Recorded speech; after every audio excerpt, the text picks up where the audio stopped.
안녕하십니까. 임대인학교 TV 학교장 박광규입니다. 벌써 이제 개학편 마지막입니다. 오늘 11번째 22강 연락 두절에 대비하라.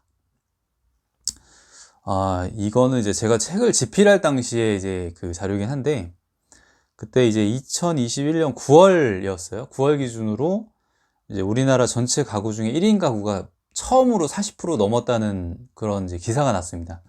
행정안전부에서 발표한 자료고요. 2021년 9월이니까 뭐 지금부터 한 1년 전이니까요. 지금 더 높아졌겠죠. 아무래도 계속 이제 꾸준히 1인 가구가 증가하다 보니까, 그러면서 이제 대두되는 게 이제 이거는 좀 암울한 얘기인데, 뭐 고독사 뭐 이런 거 있잖아요. 실제로 고독사를 발견하는 게 임대인들이 가장 많아요. 왜냐면은 뭐 연락 전혀 안 되고 뭐 주변에 아무도 없고, 근데 임대인은 이제 월세를 계속 한 달에 한 번씩 받아야 되니까 안 들어오면 연락하겠죠. 뭐 연락 안 받으면 뭐 찾아가서 문도 두드려 보고, 정말 진짜 뭐 계속 그렇게 집에 있는지 없는지, 아니면 사고 날 수도 있기 때문에 이제 경찰 대동해가지고 개문도 하고 그러면서 발견하는 겁니다. 진짜 실제로 저도 아직까지는 이런 경우는 없는데, 이 챕터를 넣은 이유는 1인 가구, 저희 소형 아파트이기 때문에 1인 가구, 거의 1인 가구하고 계약을 많이 해요. 그래서 이게 남 얘기가 아닌 것 같아가지고 저도 이제 이 부분을 넣고, 실제로 저는 이제 일정 뭐 이렇게 연세 좀 있는 분들하고 계약할 때는 비상연락처를 공인중개사를 통하든 하나 좀 받아 놓습니다. 그 비상연락처가 뭐 별건 아니에요. 그냥 이 지역에 안 살더라도 이분하고 혹시 연락이 안 됐을 때 다른 분 연락할 수 있는 분이 있으면은 그분 연락처를 꼭 받아 놓고, 그거 못 쓴다 그러면은 뭐 그건 좀 계약을 좀 생각해 봐야겠죠. 70세 이상, 뭐 연세는 그거는 이제 본인이 이제 생각하기에 나름인데, 제가 봤을 때는 뭐 70세 이상 분들하고 계약을 할 때는 이게 필요하지 않나 싶어서 이런 거는 받아 놓는 편이에요.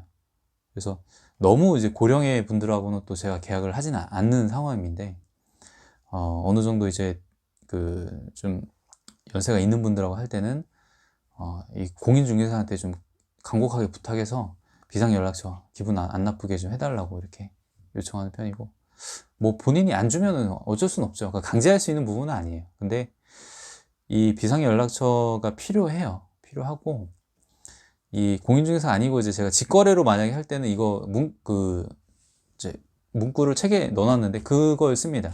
직거래로 하는데 만약에 이제 어느 정도 뭐 연세가 있는 분이고, 그리고 필요한데 연락처 제공을 안 한다 그러면은 그 특약을 넣어요. 뭐 그 특약 내용은, 요지는 그거예요. 이제 연락이 안 됐을 때 강제 개문해서 이제 파악을 하고, 그 강제 개문한 복구 비용은 임차인 부담으로 한다, 뭐 이런 요지예요. 합의죠. 일종의 합의. 그렇게까지 했는데도 이제 뭐 연락처 제공 안 한다 그러면 어쩔 수 없는 거고, 실제로 정말 그렇게 해서 연락이 안 된다 그러면은 강제 개문해서 봐야 되는 거고, 그 비용은 나중에 보증금에서 청구하면 되는 거고요. 그 특약에 의해서. 그렇기 때문에 이 연락 두절에 대비하는 거 자체는, 정말 저도 이거는 좀 약간 쓰기는 좀 그렇게 꺼려졌어요, 사실. 근데 정말 필요한 부분이라 그 기재를 이제 했고요. 한 챕터를 할애해서 이렇게 넣었는데, 저도 사실 이렇게 임대사업 하면서 이런 부분이 조금 앞으로도 이런 고민이 좀 계속 될 것 같아요. 이렇게 1인 가구가 늘어나고, 특히나 소형 아파트는 또 1인 가구가 이제 거주하는 그런 비율이 많기 때문에, 향후에는 이거를 어떻게 좀 뭔가 이제 대책을 세울까 이런 고민도 많이 했는데, 사실 그렇게 뾰족한 답은 안 나와요. 그러니까 무슨 얘기냐면, 이게 계속 1인 가구가 늘어나고 제가 1인 가구만 계약을 하다 보니까, 분명히 언젠가는 이런 부분이 한번 발생을 할 것 같은데, 그럼 그 부분이 발생했을 때 그 뒤처리하는 수습하는 것도 그렇고, 뭐 이 어떻게 해야 되는지 절차도 지금 제가 아직 프로세스를 정립해 놓지 않은 상황이라 고민을 하고 있어요. 이걸 뭐 조금 더 이제 암울한 얘기를 하면은, 이제 특수청소업체들 있죠. 그런 부분들을 어떻게 뭐 이제 섭외를 해서 어떻게 진행을 하고, 향후에 어떻게 처리를 하고, 이런 것들은 정말 생각하기 싫지만 준비를 해야 되는 부분이기도 합니다. 그래서 이거는 아직까지는 제가 이제 그런 경험이 없어서 좀 프로세스를 어느 정도 이제 생각은 하고 있는데, 혹시 나중에 이게 이제 정립이 되면은 그때 한번 또 소개를 시켜 드릴게요, 유튜브 통해 가지고. 근데 계약편 마지막인데 좀 암울한 얘기를 하네요. 연락 두절에 데뷔하라, 이거는 사실 그 구독사 그 이제 뉴스를 접하고 나서 제가 이제 기재 그 이제 작성했던 내용인데, 이 부분도 임대사업의 미래를 생각하면은 좀 필요한 부분이기도 해요. 어떻게 하면은 아무래도 이제 앞으로는 계속 1인 가구가 늘어날 거고, 저는 또 이제 임대사업 계속 하면서 1인 가구하고만 또 계약을 할 거고, 그러면 분명히 한 번은 문제가 발생할 것 같은데, 이거를 어떻게 이제 대처할 수 있는 거를 만들어 놓을까, 그렇게 좀 고민을 하고 있는 상황이고요. 책에 나와 있는 거는 우선은 거기까지만 이제 돼 있는 거예요. 지금 이제 비상연락처 위주로만 지금 이제 좀 초점을 맞춰서 기재를 해놨습니다. 비상연락처는 하나 정도는 이제 받아 놓고, 그리고 이게 사실 이게 있음으로 인해서 좀 든든한 면도 있어요.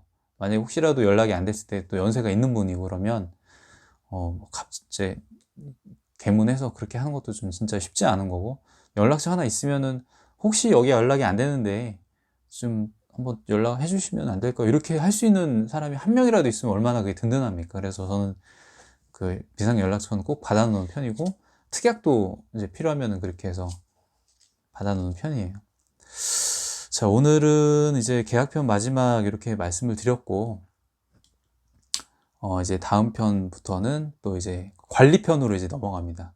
그래서 오늘까지 꾸준히 이렇게 봐주신 구독자분들 정말 감사드리고요. 다음번에도 또 더 좋은 내용으로 찾아뵙도록 하겠습니다. 감사합니다.